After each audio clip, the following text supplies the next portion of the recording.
Hello everyone, Assalamu Walaikum. How are you all? I hope you are well. Welcome back to my channel in this new video.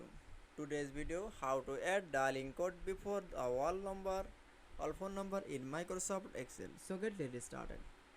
At first, open your Excel document file.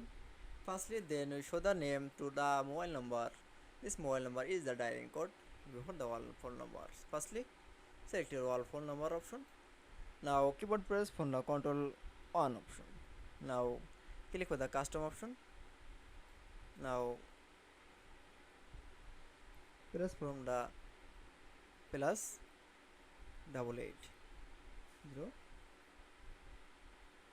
and keyboard press from the hash. Now click for the OK.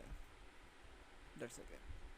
Then you show the all phone number is the before the dialing code in Microsoft Excel. I hope to enjoy the video. Please like, comment, share and subscribe my channel. Thanks for watching.